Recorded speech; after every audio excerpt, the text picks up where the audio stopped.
सीता स्वयंवर में परशुराम का प्रवेश और लक्ष्मण का क्रोध। खलबली देखकर जनकपुरी की स्त्रियां व्याकुल हो गई और सब मिलकर राजाओं को गालियां देने लगी। उसी मौके पर शिव के धनुष का टूटना सुनकर भीर्गु कुल रूपी कमल के सूर्य परशुराम आए। इन्हें देखकर सब राजा सकुचा गए, मानो बाज के झपटने पर बटे लूक छिप गए हों। गौर शरीर पर विभूति भस्म बड़ी फब रही है और विशाल ललाट पर त्रिपुंड विशेष शोभा दे रहा है। सिर पर जटा है, सुंदर मुख चंद्र क्रोध के कारण कुछ लाल हो आया है। भौवें टेढ़ी और आंखें क्रोध से लाल हैं। सहज ही देखते हैं तो भी ऐसा जाना पड़ता है मानो क्रोध कर रहे हैं। बैल के समान ऊंचे और पुष्ट कंधे हैं, छाती और भुजाएं विशाल हैं। सुंदर यज्ञों पवित्र धारण किए, माला पहनी और मिर्ग चर्म लिए हैं। कमर में मुनियों का वस्त्र और 2 तरकस बांधे हैं। हाथ में धनुष बाण और सुंदर कंधे पर फरसा धारण किए हुए हैं। शांत वेश है परंतु करनी बहुत कठोर है।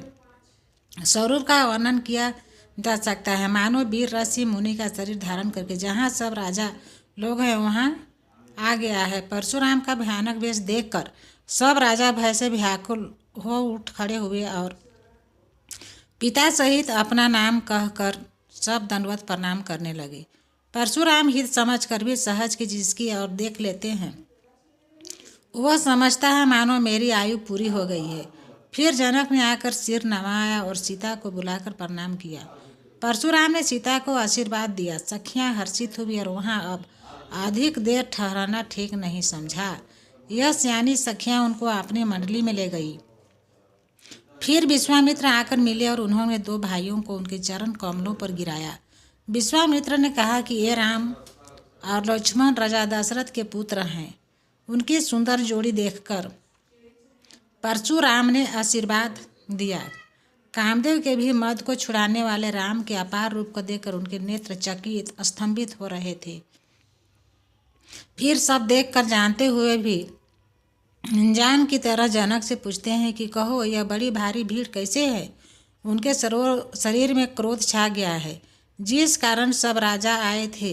राजा जनक ने वे सब समाचार कह सुनाए। जनक के वचन सुनकर परशुराम ने फिर कर दूसरी ओर देखा तो धनुष के टुकड़े पृथ्वी पर पड़े हुए दिखाई दिए। अत्यंत क्रोध में भरकर वे कठोर वचन बोले, अरे मूर्ख जनक, बता धनुष किसने तोड़ा है? उसे शीघ्र दिखा, नहीं तो मेरे मूड आज मैं यहाँ तक तेरा राज्य वहाँ तक की पृथ्वी उलाट दूंगा। राजा को अत्यंत डर लगा जिसके कारण वे उत्तर नहीं देते। यह देखकर कुटिल राजा मन में बड़े प्रसन्न हुए। देवता मुनि नाग और नगर के स्त्री पुरुष सभी सोच करने लगे। सबके हृदय में बड़ा भय था।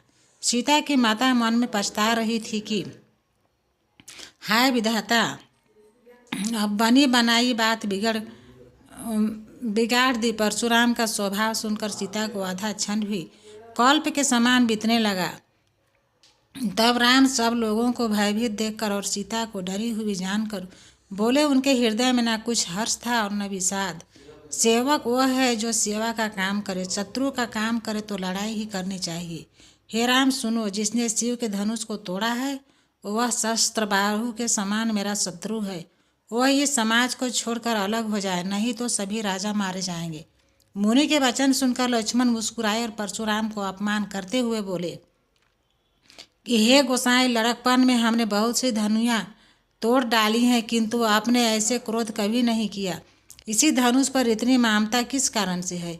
यह सुनकर भृगुवंश की ध्वजा स्वरूप परशुराम कुपित होकर कहने लगे, अरे राजपुत्र, काल के वश होने से तुझे बोलने में कुछ भी होश नहीं है।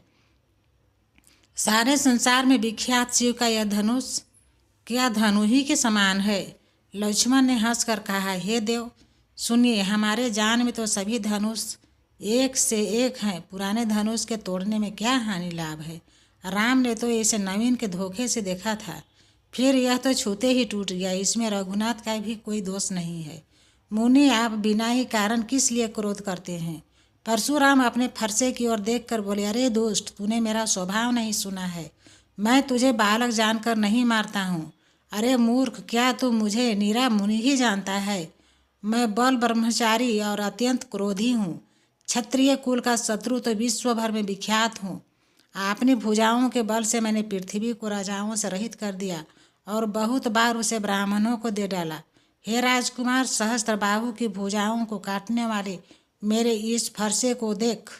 अरे राजा के बालक, तू अपने माता पिता को सोच के वश न कर। मेरा फरसा बड़ा भयानक है, यह गर्भों के बच्चों का भी नाश करने वाला है।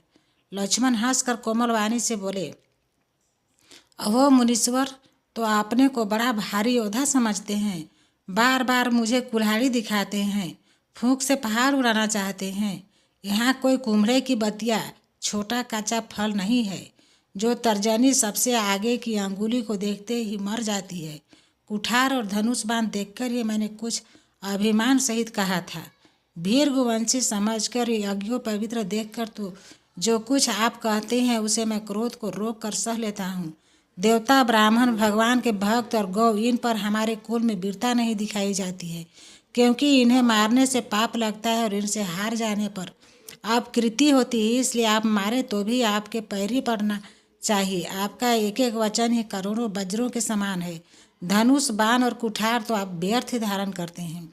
इन्हें धनुष, बाण और कुठार को देखकर मैंने कुछ अनुचित कहा हो तो उसे ही धीर महामुनि क्षमा कीजिए। यह सुनकर भीर्ग वंशमणि परशुराम क्रोध के साथ गंभीर वाणी में बोलते हैं, हे विश्वामित्र, सुनो, यह बालक बड़ा कुबुद्धि और कुटिल है। काल के वश होकर यह अपने कुल का घातक बन रहा है। यह सूर्यवंश रूपी पूर्ण चंद्र का कलंक है। यह बिल्कुल उदंड, मूर्ख और निडर है। अभी क्षण भर में यह काल का ग्रास हो जाएगा। मैं पुकार कर कह देता हूँ, फिर मुझे दोष नहीं। यह तुम इसे बचाना चाहते हो तो हमारा प्रताप, बल और क्रोध बतलाकर इसे मना कर दो। लक्ष्मण ने कहा, हे मुनि, आपका सुयश आपके रहते दूसरा कौन वर्णन कर सकता है। अपने अपने ही मुँह से अपनी करनी अनेकों बार बहुत प्रकार से वर्णन की है। इतने पर भी संतोष न हुआ तो फिर कुछ कह डालिए। क्रोध रोक कर दुख मत सहिए। आप वीरता का व्रत धारण करने वाले धैर्यवान और क्षोभ रहित हैं। गाली शोभा नहीं दे पाते हैं। शूरवीर तो युद्ध में करनी चाहिए। शूरवीरता का कार्य करते हैं कहकर आपको नहीं जानते। शत्रु को युद्ध में उपस्थित पाकर कायर ही अपने प्रताप की डिंग मार करते हैं। आप तो मानो काल को हाँक लगाकर बार बार उसे मेरे लिए बुलाते हैं। लक्ष्मण के कठोर वचन सुनते ही परशुराम ने अपने भयानक फरसे को सुधार कर हाथ में ले लिया और बोले, अब लोग मुझे दोष न दें। यह कड़वा बोलने वाला बालक मारे जाने के ही योग्य है। इस बालक को देखकर मैंने बहुत बचाया, पर अब यह सचमुच मरने को ही आ गया है। विश्वामित्र ने कहा, अपराध क्षमा कीजिए। बालकों के दोष और गुण को साधु लोग नहीं गिनते। परशुराम बोले, तीखी धार का कठोर मैं, दया रहित और क्रोधित और गुरुद्रोही और अपराधी मेरे सामने है।